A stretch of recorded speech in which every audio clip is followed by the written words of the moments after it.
এক জঙ্গলে কনক কাক বাস করত তার ঠাকুমাকে নিয়ে। কনক কাক খুব ধনী ছিল, তাই গ্রামের সব পাখিরাই তাকে প্রেমের প্রস্তাব দিত।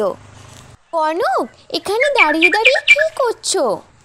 কিছু না টুনি, আমি একটু বাইরের দিকটা দেখছি। ও কনক, তোমাকে আমি একটা কথা বলতে চাই, তুমি রাগ করো না প্লিজ। হ্যাঁ বলো টুনি, কি বলবে? আমি রাগ করব না। কনক, আমি তোমাকে খুব ভালোবাসি, তুমি কি আমায় বিয়ে করবে? আচ্ছা টুনি, আমি ঠাকুমাকে তোমার কথা বলবো, দেখি কি বলে ঠাকুমা, তারপরে আমি তোমাকে জানিয়ে দেব। আচ্ছা কনক, আমি তাহলে বাড়িতে যাই। কনক যে রাস্তা দিয়ে যাক না কেন, সব পাখিরাই তাকে প্রপোজ করতে থাকে। জানিস সুন্দরী টুনি, কনক আমার স্বপ্নে আসে, কয়দিন পরে আমার স্বপ্নে রাজকুমার হবে ও। এক ময়না, একদম ফালতু কথা বলবি না, কনক আমাকে বিয়ে করবে, কনক শুধু আমার। এভাবেই দুই বন্ধুর মধ্যে ঝগড়া শুরু হয়ে যায়।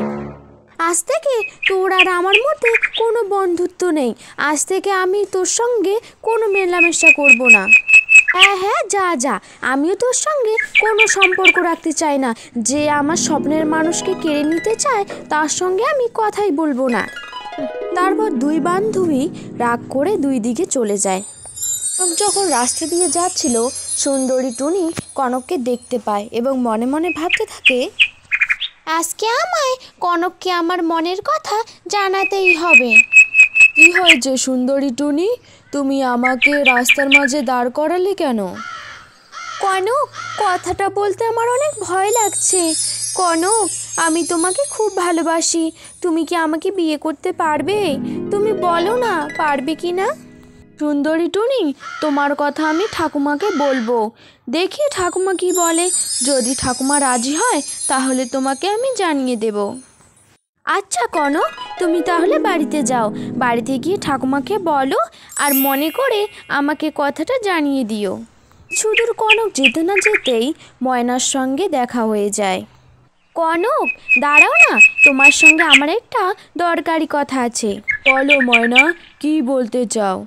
কনক, আমি তোমাকে আমার জীবনের থেকেও বেশি ভালোবাসি। কনক, তুমি আমাকে কি ভালোবাসো?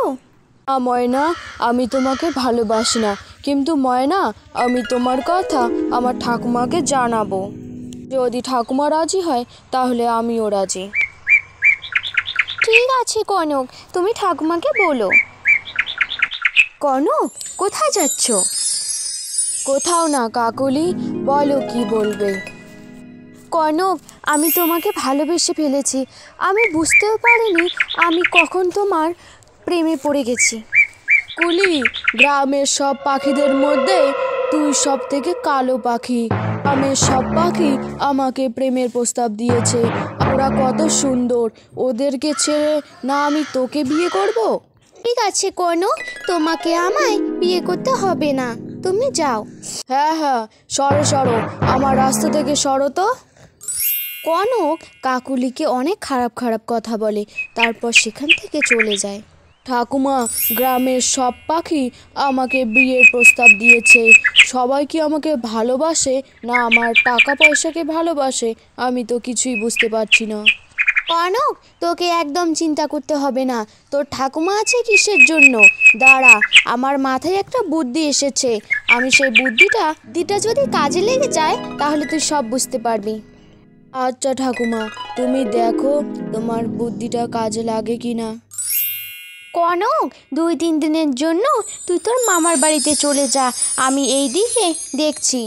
ঠিক আছে ঠাকুমা, তাহলে আমি মামার বাড়িতে যাচ্ছি। তারপর কনক মামার বাড়ি যাওয়ার উদ্দেশ্যে রওনা দেয়। ঠাকুমা, কয়দিন ধরে কনককে দেখছি না, কনক কি কোথাও চলে গেছে নাকি? কনক তো এই বাড়িতে আর থাকবে না, কারণ এই বাড়িটা এখন ওর নেই। কেন ঠাকুমা? কারণ ওর ভাই এসে ওর জমি জায়গা সব কেড়ে নিয়েছে আর কনককে বাড়ি থেকে বের করে দিয়েছে। ও আচ্ছা আচ্ছা ঠাকুমা, তাহলে আমরা আজকে বাড়িতে যাই। হ্যাঁ হ্যাঁ, যাও যাও। কয়দিন পর কনক গ্রামে ফিরে আসে এবং বিয়ে করার জন্য এক পাখিকে খুঁজতে থাকে। এই শোনো, তোমরা, কনক বিয়ে করবে। তোমরা কি কেউ রাজি আছো কনককে বিয়ে করার জন্য? হ্যাঁ, আমি বিয়ে করতে চাই। কেউ কি আমাকে বিয়ে করবে?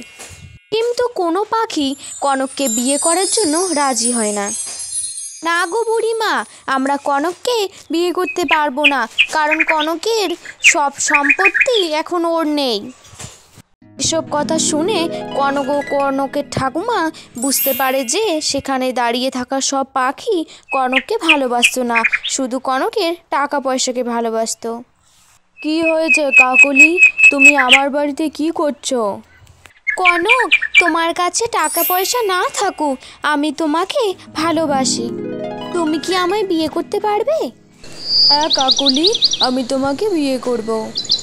তারপর কনক কাকলির সঙ্গে সারা জীবন সুখে শান্তিতে বসবাস করতে থাকে।